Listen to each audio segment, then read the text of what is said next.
This is topic 9.4, thermodynamics and kinetic control.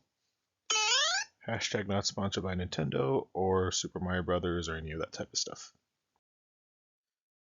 So topic 9.4, explain in terms of kinetics why a thermodynamically favored reaction might not occur at a measurable rate. Of course, there's always going to be, there's one generic thing you should know, and then they have something to kind of throw a kink in that. So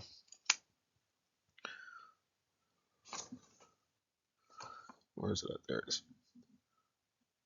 So we're going to, some key terms we need to be looking out for. So thermodynamically favored, we talked about that already a little bit. High activation energy, equilibrium, kinetic control. These are words that we should be mindful of.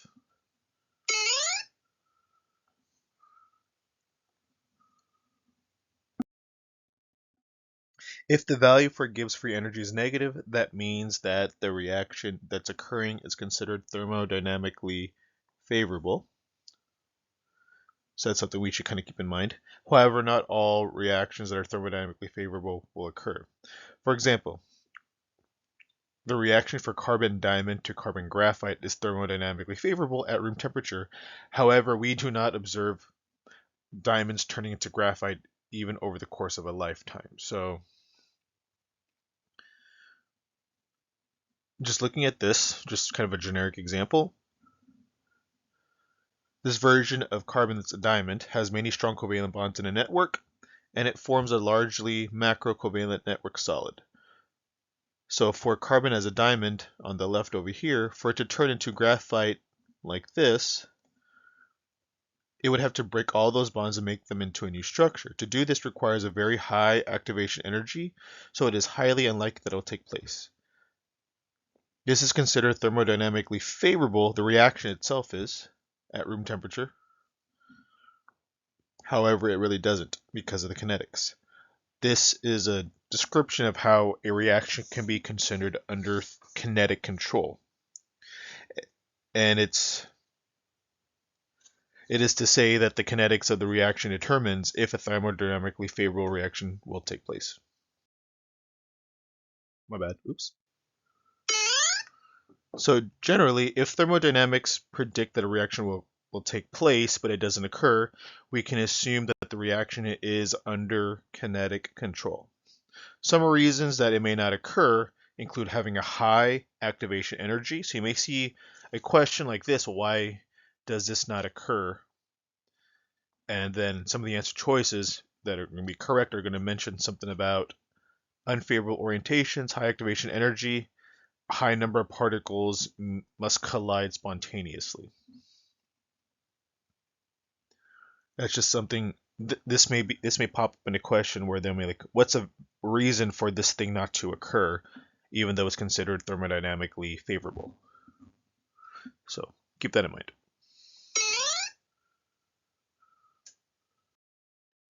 Given the following reaction, it's exothermic. 2AB produces A2 plus 2B. What is the sign for delta S? So this is exothermic. So we have a positive delta S. The sign for delta H, it's going to be negative. Because it's exothermic, when will delta G be negative? Okay.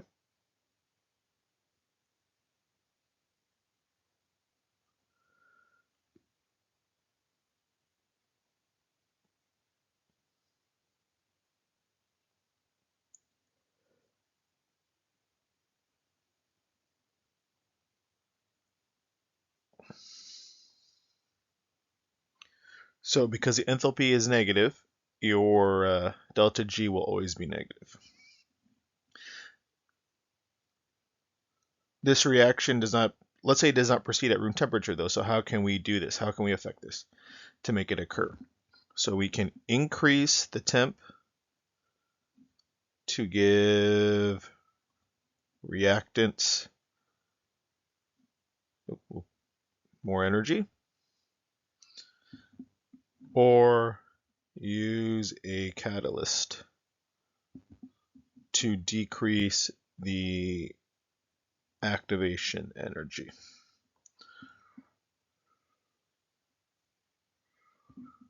Now consider the following reverse reaction. A2 plus 2B produces 2AB. What is the sign for delta S?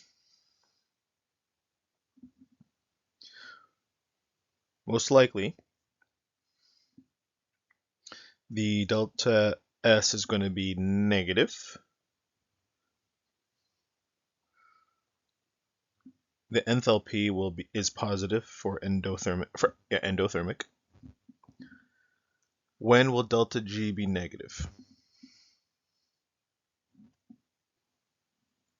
It will never be negative because an endothermic reaction, when it occurs, there has to be a decrease in systemic entropy, and in this case, delta G will be positive. So it does not proceed at room temperature. Can you suggest a change to the conditions that makes the reaction proceed?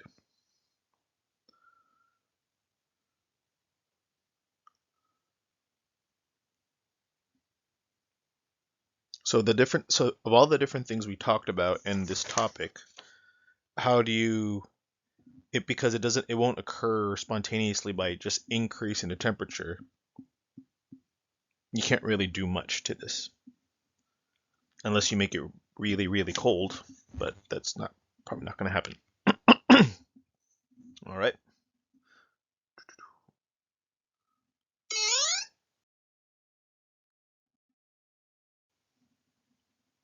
So we have a reaction with iron and oxygen to form iron 3 oxide.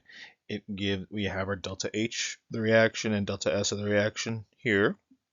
Calculate the value of delta G standard reaction for this reaction. It's 298 Kelvin. So the equation is delta G, just make it easy, equals delta H minus T times delta S.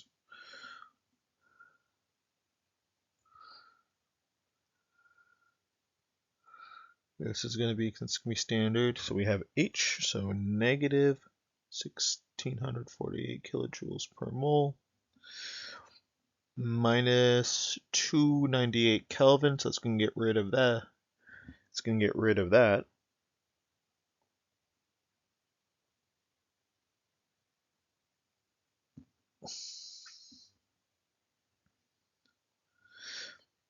Times a negative 544 joules per Kelvin times 1 kilojoule over 1,000 joules to convert out. So you're going to look for joules per mole. So the reaction is going to be so this value is going to be per mole of reaction. So how many joules? Kilojoules.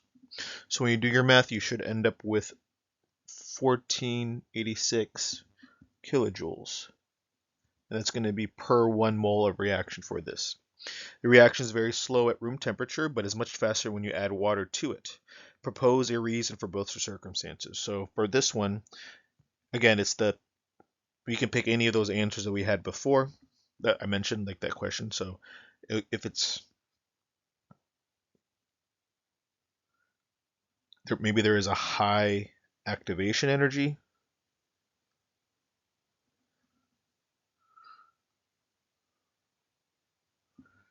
or it's under kinetic control for it to be a slow reaction. Okay. So then what does water do? Perhaps the water adds, sorry.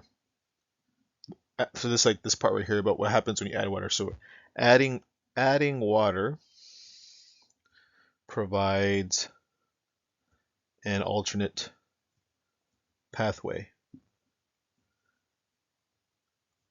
lowering the activation energy. sketch an energy diagram that shows both circumstances described in part B. So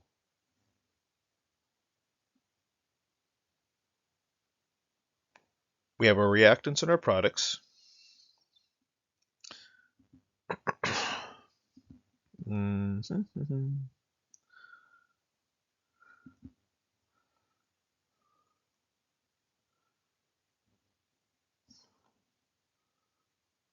So this is my reactants, my products. This is no water added. I'm going to, because if water potentially, if it lowers the activation energy, I'm going to create my alternate pathway here. This is plus water. So what happens to the value of delta G when water is added?